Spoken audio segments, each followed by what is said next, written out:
오늘은 표적 치료란 제목을 가지고 누가복음 강해 말씀을 이어가도록 하겠습니다. 여러분, 몇 살 정도 되면 이제 늙기 시작하나요? 나이가 들어가나요? 노화가 시작되나요? 의학적으로 보니까 한 45 정도부터 꺾이기 시작한다 그러더라고요. 그러고 보면 한 90까지는 살겠구나 이런 생각이 살짝 들더라고요. 이 노화가 시작된다는 걸 알 수 있는 가장 첫 번째가 노안이 온다라는 것입니다. 그렇지 않으세요? 스마트폰 시대가 되니까 더 빨리 이렇게 오는 것 같기도 하는데요. 그래서 안경 끼신 분들은 스마트폰 볼 때 어떻게 하세요? 이렇게 올려가지고 이렇게 읽고 하시는 것이죠. 네, 이렇게.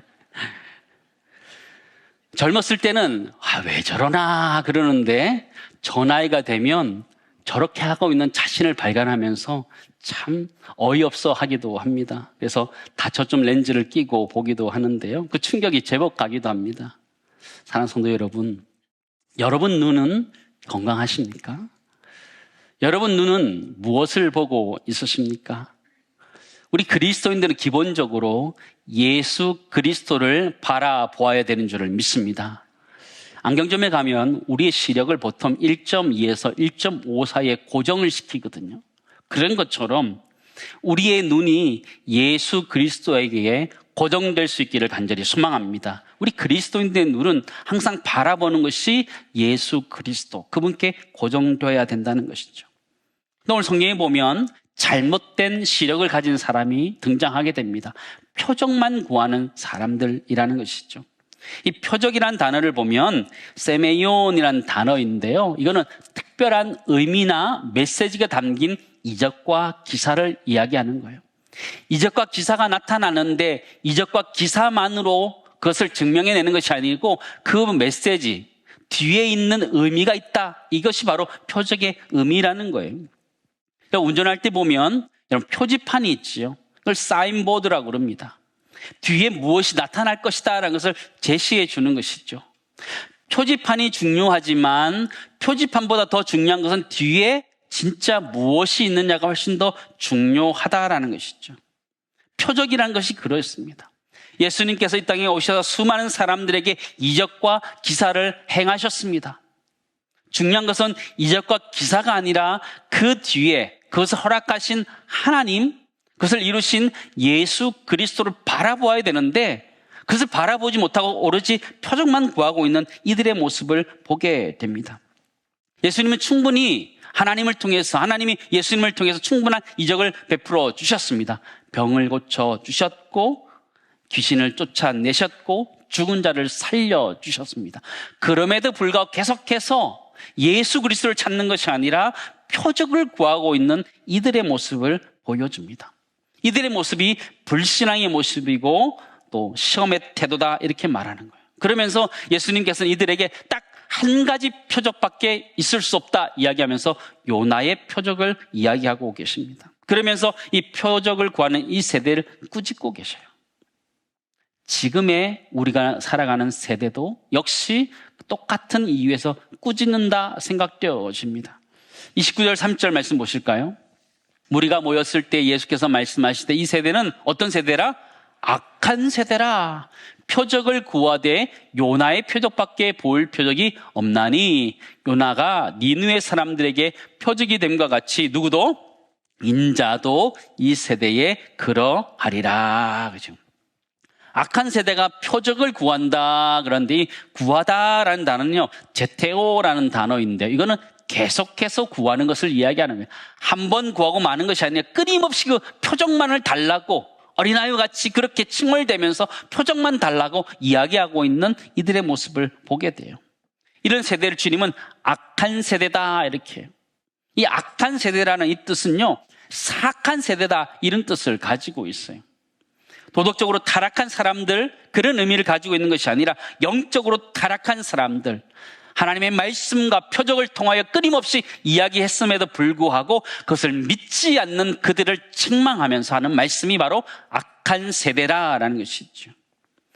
표적을 구하는 것, 하나님 살아계심을 증명해달라고 하는 그 표적을 보여달라는 것이 어떻게 보면 신앙적인 것으로 보일 수 있지만 표적만 구하고 있는 그들의 모습은 결단코 신앙의 모습이 아니라 불신앙의 모습이고 하나님을 테스트하고 있는 그런 모습이라는 것을 우리는 발견하게 됩니다. 이런 사람들을 다 성경은 악한 세대다 이렇게 이야기하고 있어요. 신명기 1장 35절 말씀 보실까요? 이 악한 세대의 사람들 중에는 내가 그들의 조상에게 주기로 맹세한 좋은 땅을 볼 자가 하나도 없으리라. 출애굽해서 가나안 땅에 들어가게 되는데 불평불만했던 그들, 하나님이 놀라운 표적과 기사를 통해서 역사하셨음에도 불구하고 하나님 믿지 않고 불평불만했던 그 세대를 악한 세대다 성경은 정의 내리고 있다는 것이죠. 마태복음 12장 39절에 보면, 이거는 오늘 읽었던 누가복음의 병행 구절인데요, 우리 같이 한번 읽도록 하겠습니다. 예수께서 대답하여 이르시되 악하고 음란한 세대가 표적을 구하나 선지자 요나의 표적밖에는 보일 표적이 없느니라. 그렇죠? 누가복음은 악한 세대라 그랬는데요, 마태복음은 뭐라고 그래요? 악하고 음란한 세대다. 그렇죠? 영적인 간음이다 이야기하는 거예요.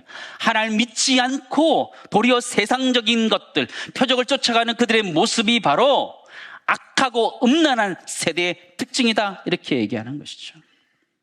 사랑하는 성도 여러분, 우리는 표적이나 기사가 나타나면 하나님을 잘 믿을 것이다 그렇게 생각하기도 합니다. 질병이 떠나가고 방언이 터지고 환상을 보는 이런 일들이 있으면 우리는 더 잘 믿을 것 같은데 그렇지 않다라는 것이죠. 요한복음 20장 19절 말씀 보실까요?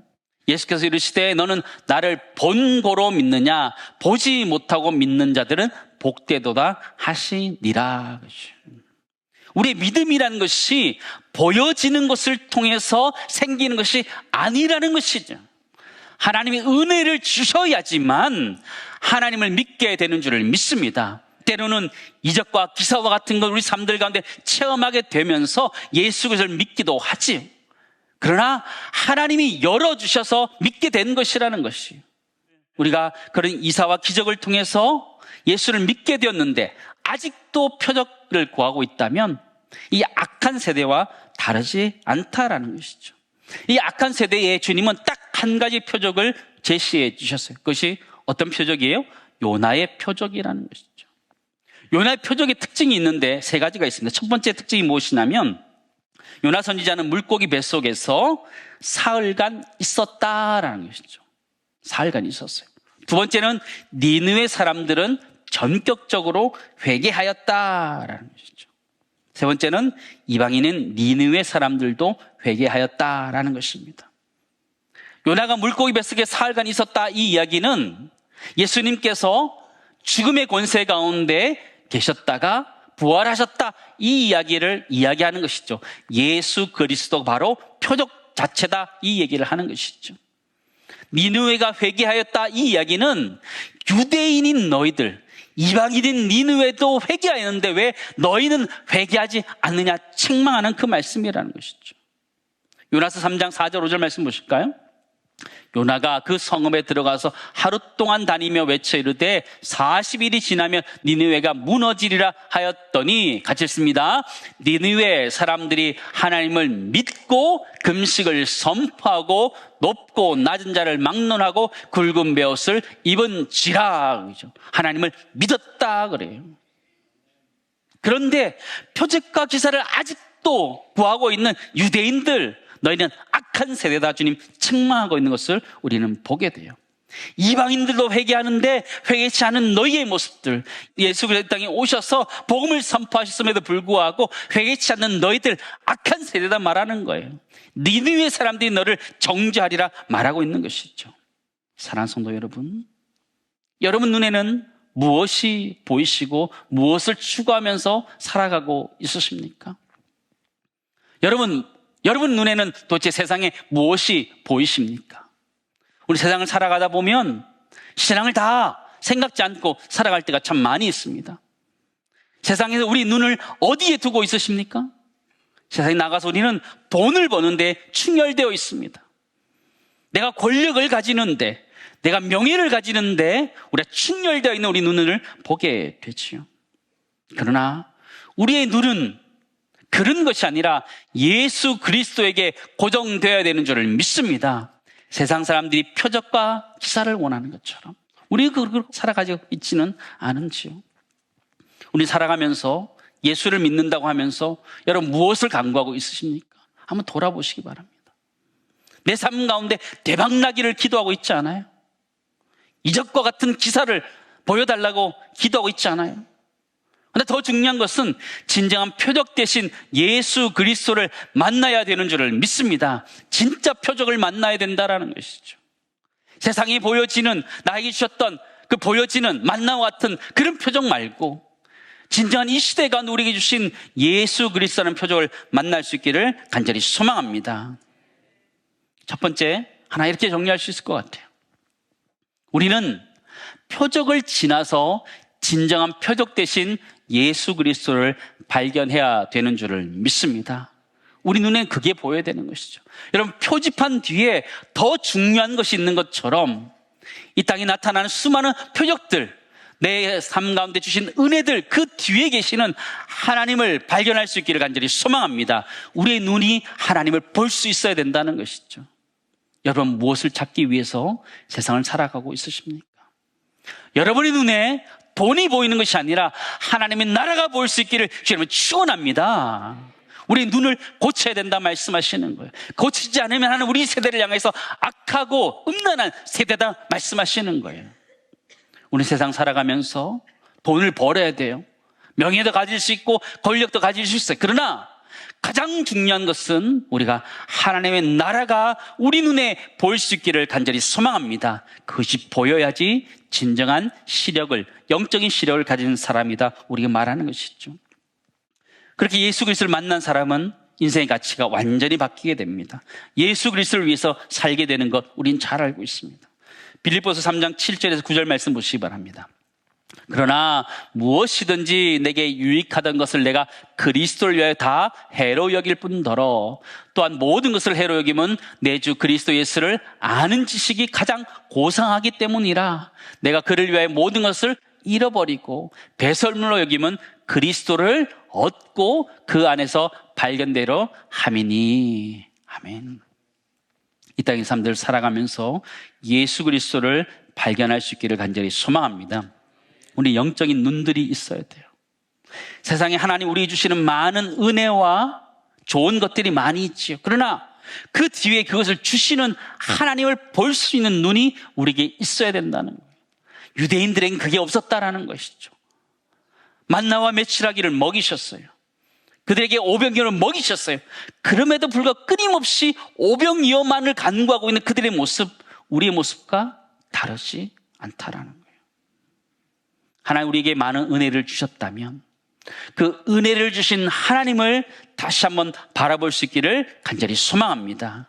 십자가는 하나님 우리에게 주신 가장 큰 표적이에요. 이미지를 띄워주시죠. 제가 좀 정리해 보았습니다. 십자가라는 것은요, 하나님의 사랑의 표적이에요. 하나님 우리를 사랑하신다 끊임없이 말씀하신 가장 강력한 표적이에요. 또 십자가는 하나님이 심판하실 것이라는, 죄에 대해서 심판하실 것이라는 가장 강력한 표적이셨어요. 그리고 십자가는 하나님의 지혜의 표적이에요. 구원을 베풀어 주시는 하나님의 지혜의 표적이었어요. 또 십자가는 하나님의 능력의 표적이었고, 십자가는 예수 그리스도의 섬김의 희생의 표적이었다는 것을 우리는 알게 됩니다. 그러므로 우리 모두가 십자가를 바라보고 그 십자가 그 뒤에 있는 하나님의 사랑을 경험할 수 있기를 간절히 소망합니다. 하나님이 나를 어떻게 사랑하신다고요? 엄청 사랑하신다고. 하나님 우리를 엄청 사랑하신다.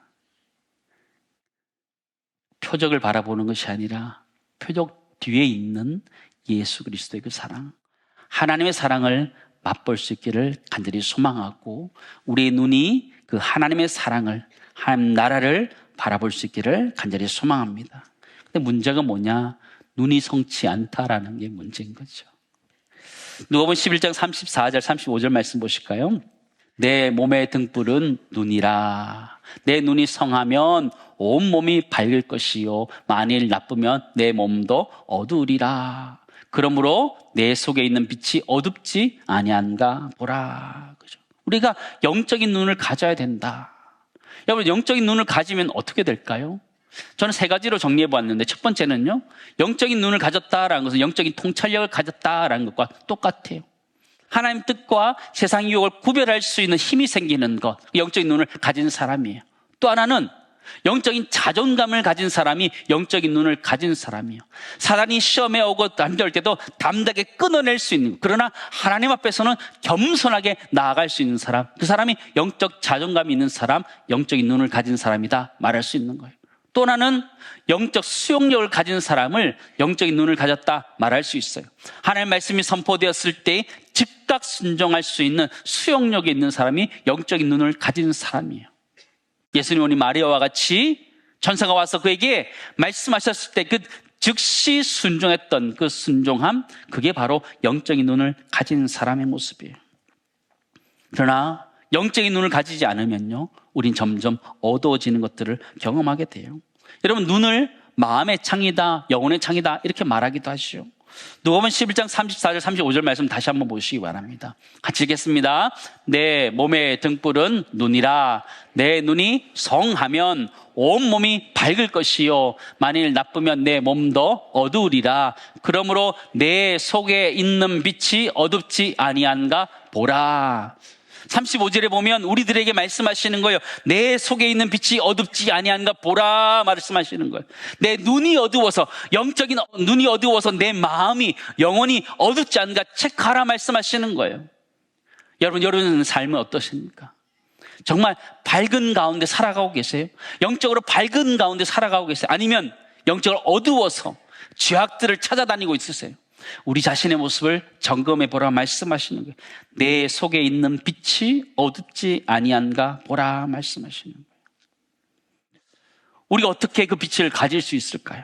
누가복음 11장 36절 말씀 보시면 내 온몸이 밝아 조금 더 어두운 데가 없으면 등불의 빛이 너를 비출 때에 같이 온전히 밝으리라 하시니라.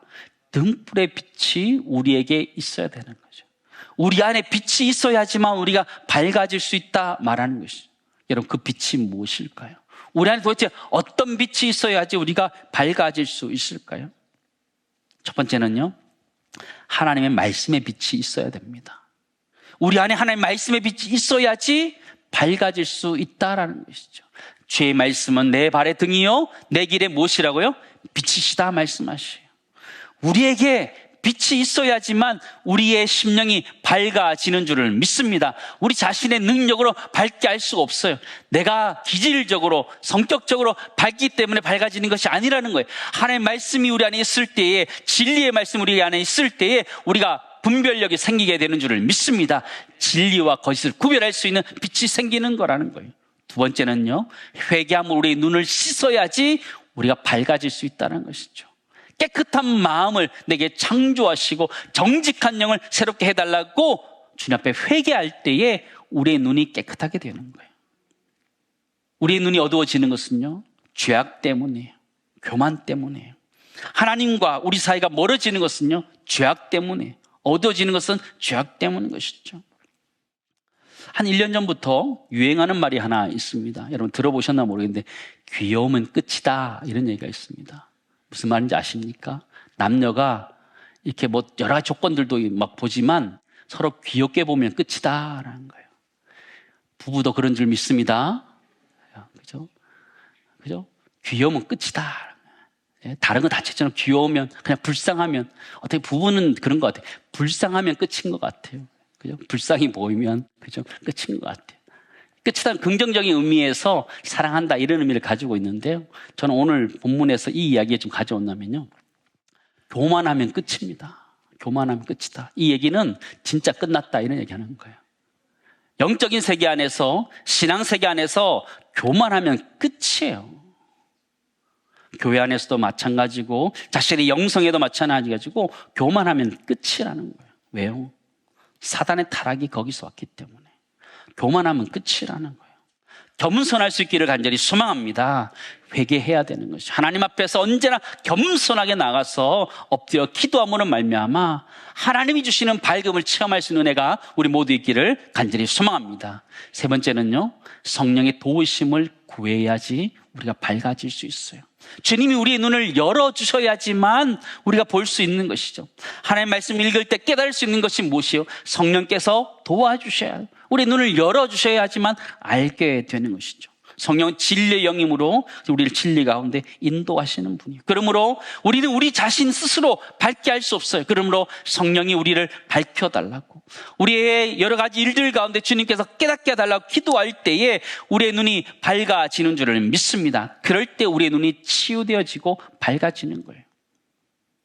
말씀을 정리하면요, 하나님 우리의 눈을 밝게 하시는 세 가지 도구가 있어요. 첫 번째는 하나님의 말씀이고요, 두 번째 우리가 회개할 때, 세 번째는 성령을 통해서 우리를 치유해 가신 것을 발견하게 됩니다.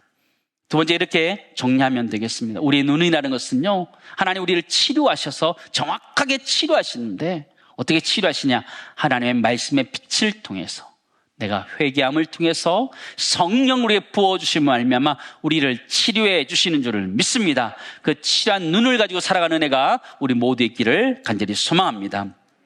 사랑하는 성도 여러분, 우린 살아가면서 이스라엘 백성들이 만나고 매출하기를 간구하고 홍해를 그들이 경험하고, 또 이스라엘 백성들은 오병이어를 경험했지만 끊임없이 표적을 구했던 것처럼 우리도 그렇게 살아가고 있지는 않은지요. 진정한 표적 대신 예수 그리스도를 만날 수 있기를 간절히 소망하고, 우리의 눈에 하나님의 나라가 보일 수 있기를 간절히 소망합니다. 우리의 눈에 돈이 보이는 것이 아니라, 명예와 권력이 보이는 것이 아니라 하나님 나라가 보일 수 있기를 주님을 축원합니다. 우리의 눈을 바꿔야 된다는 것이에요. 내 눈에 지금 무엇이 보이십니까? 사랑하는 젊은 세대 여러분, 여러분 눈에 무엇이 보이십니까? 여러분 눈에 하나님의 나라가 보일 수 있기를 주님을 축원합니다. 그 나라가 보이기 시작하면 하나님 역사하기 시작하는 것이죠. 우리 영적인 눈이 밝아져야 됩니다. 그러기 위해서는 우리 마음에 하나님 말씀이라는 빛이 켜져 있어야 되고, 날마다 우리의 죄를 회개하고 성령의 도우심을 구해야 된다는 것을 기억하시기 바랍니다. 오늘은 어린이 주일인데요, 여러분 아이들, 우리가 퇴근하면서 들어갈 때 아이들 위해서 선물 사갈 때가 있잖아요. 선물 사갈 때 딱 현관에 도착했습니다. 아이들이 막 뛰어나와요. 그리고는 선물만 탁 낚아채서 들어갔어요. 기분이 좋아요, 나빠요? 이것을 살아주는 아빠를 못 보는, 그죠? 부모를 못 보는 그 아이들, 그죠? 진짜 어린 거잖아요.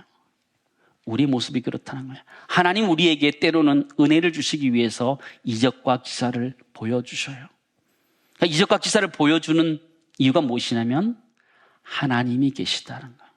우리의 아빠, 아버지가 계시다 말씀하시는 건데, 우리는 끊임없이 하나님 손에 들려있는 그것만 쫓아가고 있는 어리석은 세대가 아닌지 돌아보면서 우리에게 아름다운 것을 주시는 그 하나님을 바라볼 수 있기를 간절히 소망합니다. 하나님은 우리를 엄청 사랑하신대, 그 은혜가 우리에게 있는 줄을 믿습니다.